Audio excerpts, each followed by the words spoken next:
നമസ്കാരം, അഖിലാണേ.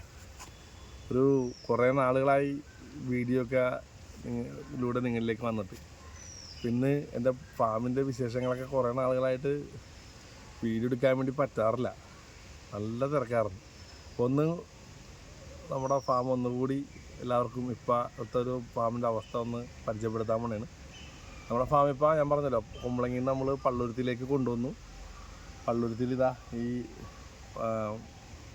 നമ്മുടെ പള്ളുരുത്തിയിലെ മെയിൻ കേന്ദ്രത്തിലാണ് ഫാം നടക്കണം. അവിടെ നമ്മളൊരു കുഞ്ഞമ്പലം കണ്ടതാ. അമ്പലത്തോട്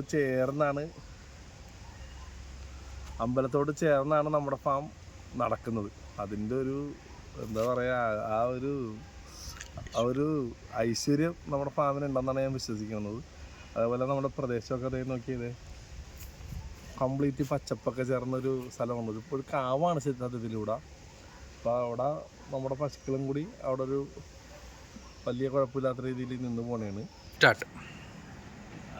ഇതാണ് നമ്മുടെ ഫാമിൻ്റെ ഉള്ളിതാണ്. നേരത്തെ നമുക്കൊരു ചെറിയൊരു പാർട്ട്ണർ കൂടി ഉണ്ടായിരുന്നു. ഇപ്പം ആരുമില്ല, ഞാൻ ഒറ്റയ്ക്ക് തന്നെയാണ് കംപ്ലീറ്റ് നടത്തുന്നത്. ഫാം കംപ്ലീറ്റ് ഇപ്പം നമ്മുടെ കസ്റ്റഡിയിലാണ്. നമ്മുടെ പുതിയതായിട്ട് ഇപ്പോൾ മെയിനായിട്ട് വന്നത് ചിന്താമണി മാർക്കറ്റിൽ നമ്മുടെ പശുവിനെ തേടിയുള്ള യാത്ര കർണാടക വരെത്തിന്ന് ഞാൻ പറഞ്ഞില്ലേ. കർണാടകയിലെ ചിന്താമണി മാർക്കറ്റിൽ നിന്നും കൊണ്ടുവന്ന 2 പശുക്കളെ പരിചയപ്പെടുത്താൻ വേണ്ടിയാണ് ഞാൻ വന്നത്. എൻ്റെ പൊക്കുണ്ട്. ഓക്കെ, ഇങ്ങനെ പിടിച്ച് എത്തൂല കേട്ടോ. അതെ, നല്ല അടിപൊളി ഒരു പശു. അതിൻ്റെ ഫ്രണ്ടിൽ നിന്ന് കാണിച്ചു തരാം കേട്ടോ, ആൾക്കാർ ഇത് കാണും.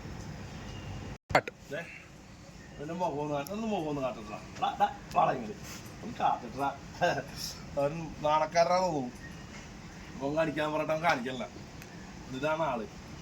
ചിന്താമണി മാർക്കറ്റിൽ നിന്ന് കൊണ്ടുവന്ന അടിപൊളി പശുക്കൾ. ഇതുവരെ നമുക്ക് ഇത്രയും വലിയൊരു പശുക്കളെ എൻ്റെ ഫാമിൽ നിർത്തിയിട്ടില്ല. ഫാം ആദ്യം തുടങ്ങിയ ഘട്ടത്തിൽ കുമ്പളങ്ങിയിൽ വെച്ചിട്ട് ഇതിൻ്റെ ഒരു പകുതി സൈസുള്ളതിനെ കൊണ്ടുവന്നായിരുന്നു. നിർഭാഗ്യവശാൽ അന്ന് നമുക്ക് നിങ്ങളെയൊന്നും പരിചരിക്കാനുള്ള അറിവുണ്ടായിരുന്നില്ല. അതുകൊണ്ട് തന്നെ നിങ്ങളൊക്കെ നഷ്ടപ്പെട്ടു പോയി. ഇപ്പോൾ നമുക്ക് അത്യാവശ്യം ചെറിയ രീതിയിൽ പശുവിനെ നോക്കാനുള്ള കാര്യങ്ങളെക്കുറിച്ച് മനസ്സിലാക്കി.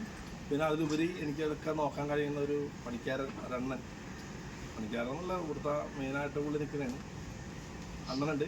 അപ്പോൾ അണ്ണനും ഇത് ഏറ്റവും ശുദ്ധി പുള്ളിക്ക് അറിയാം.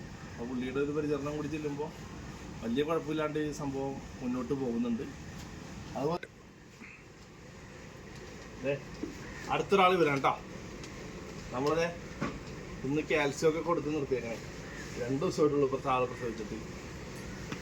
ഇവരെക്കാളും അടിപൊളി പ്രസവിച്ചതിൻ്റെ ഒരു ചെറിയ ക്ഷീണത്തിലാണ് ആള്. അതല്ലാണ്ട് നല്ല നോട്ടത്തിലൊക്കെ നല്ല അടിപൊളിയായിട്ടുള്ളൊരു പശുവാണ്. നമ്മൾ ചിന്താമണിയിൽ നിന്ന് തന്നെ കൊണ്ടുവന്നേക്കണേണ്.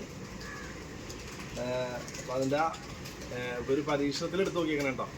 ഈ വലിയ പശുക്കളെ എടുത്ത് നമ്മുടെ കാലാവസ്ഥയ്ക്ക് അനുയോജ്യമായ രീതിയിൽ നിൽക്കുമോ എന്നൊക്കെ അറിയാൻ വേണ്ടി ഒരു പരീക്ഷണാർത്ഥം എടുത്ത് നോക്കിയേക്കണേണ്. അപ്പോൾ ഇതിലെടുത്ത് നോക്കി വിജയിച്ചാൽ മാത്രമേ ഇത്തരത്തിലുള്ള പശുക്കളെ എടുക്കുള്ളൂ.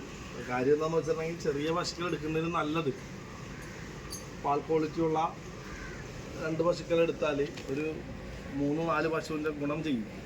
അപ്പം അങ്ങനെ ചിലവ് കുറച്ചുകൊണ്ട് ഇത് ലാഭകരമാക്കി മാറ്റാൻ കഴിയും എന്നൊരു വിശ്വാസത്തിലാണ് ഇങ്ങനെ ചെയ്തേക്കുന്നത്. അപ്പം ഇത് പിന്നെ പാലൊക്കെ കിട്ടോ, ഇത് ലാഭമാണോ നഷ്ടമാണോ എന്നൊക്കെ നോക്കിയിട്ട് ഇനി അടുത്ത പശുവിനെ എടുക്കുകയുള്ളൂ. നിങ്ങളാരും ചാടിക്കയറി ചിന്താമണിയിൽ അവിടെ ഒന്നും പോയി പശുവിനെ ഇപ്പോൾ എടുക്കണ്ട. എങ്ങനെയുണ്ടെന്ന് നോക്കിയിട്ട് എനിക്ക് ഉണ്ടാകുന്ന അഭിപ്രായം ഞാൻ ഒന്ന് പറയാം. ഓക്കെ.